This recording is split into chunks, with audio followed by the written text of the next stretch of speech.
So I promise tomorrow we'll have a little bit more of a picturesque review of the IndyCar Grand Prix, but just for today, because it's so cold outside, I just wanted to do this kamikaze game style and sit in the car and talk about the first day of the month of May in Indianapolis, the first official day anyway, the qualifying day for the IndyCar Grand Prix. Now, again, like I said, with the cold weather was one of the major factors today. In fact, this was one of the coldest days I can remember being at the racetrack. The other one, ironically, was on another Grand Prix day, actually on the race day in 2016. That was the most brutally cold race day I've ever experienced here at the Indianapolis Motor Speedway. We saw something that we've seen a lot this season, and it's kind of a changing of the guard. A lot of young talent, a lot of the exciting young rookies and young drivers stepping up to the plate. And throughout practice, we saw guys like Colton Herta, Jack Harvey, Felix Rosenqvist. Those guys showed a lot of pace. And it was really, there's a potential that this race could be kind of turned upside down because of how we've seen some of those drivers perform.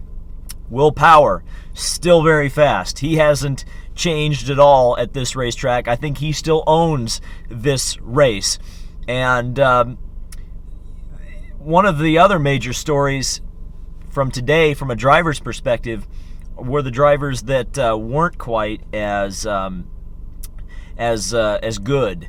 We saw Tony Kanaan has been way off the pace. I know that the Foyt guys haven't necessarily had a lot of pace this season, but it looks bad for Tony. I think he was a full second off the pace at one point in one of the sessions, and Matthias Lace didn't really have a bad time. So I don't know what's going on with Foyt, but then again, some people will just say Foyt's going to Foyt, and I understand that. From the perspective of, wow, that was surprising, I have to say the drivers that didn't advance to round two, you look at Alexander Rossi and Alexander Rossi and Elio and Newgarden. Elio did the right strategy, I think, based on what has happened in recent years in IndyCar qualifying, or at least recent races. He did red rather than go onto the black tires. It was a gamble. It was a gamble that didn't pay off, but man, it's nice to see Elio back, especially in that Pennzoil livery. In fact, there's not a single car without a sponsor, and many of the cars are sporting major logos. I have to say that probably comes down to the fact that this is the first NBC race of the season. We've got Bourdais with Geico. We've got obviously Elio with Pennzoil. Colton Herta has a full livery with the GE SS Energy or whatever it is. I can't remember exactly what the sponsor is. Sorry. Lots of sponsors, so that's good. And I will say that this qualifying session was a lot more unpredictable than the IndyCar Grand Prix has been in the past. Again, one of my criticisms of this event has been that it's very predictable. You know that Will Power or Simon Pagenaud pretty much probably going to win the race. That doesn't look like it's going to be the case. In the top six, the Fast Six, we had three drivers who are rookies at this event. We had Felix Rosenqvist, Jack Harvey. Again, Jack Harvey did a fantastic job. We also had Colton Herta. In fact, we had some great performances as well from Marcus Ericsson. In fact, of the Schmidt-affiliated cars, between Harvey, Ericsson, and Hinchcliffe was the slowest. So it was great to see three newer drivers up in the top three. But obviously, you had some of the familiar names as well, with Scott Dixon and Will Power. And another thing, I think, a big takeaway from today's action was the resurgence of Ed Carpenter Racing. Ed Jones in the Fast Six. Spencer Pigot was fast throughout practice, just missed out barely on the Fast Six. And looking at how close the field was, I don't think that's necessarily indicative of whether or not he has talent or whatever. It's not a talent thing. It's just a getting caught out thing. The field is so close to, really, really close on qualifying. I don't know if that's necessarily going to mean it's going to be a great race. We'll get to that. I should finish on the Fast 6 point. So it looked like Colton Herta was going to be the shoe-in for the pole. For whatever reason, he didn't put it together in the Fast 6 like he had in the first 2 sessions. And it ended up that Felix Rosenqvist is going to start on the pole. It's a Ganassi sweep of the front row with Rosenqvist on the pole and Dixon along the outside. I would assume that means they're probably going to play nice with each other on the start.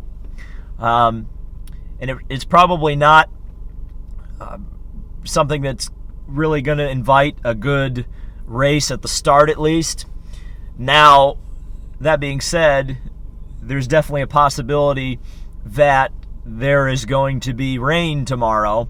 So rain and cold. That'll be fun as a spectator. But it could lead to a very exciting contest.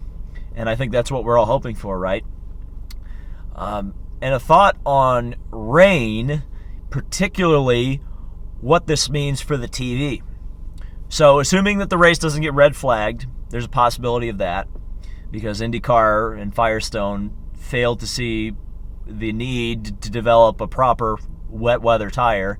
From what I understand, the Firestone that they use now in the rain is essentially an intermediate.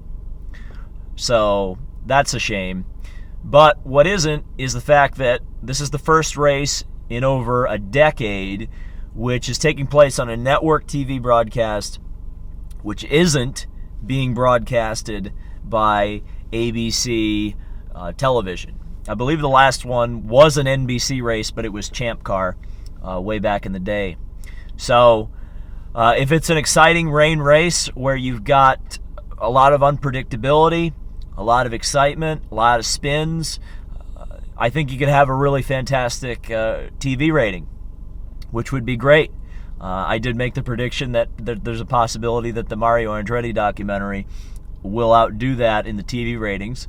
I hope that's not the case, but I think there's a good. I would bet on it.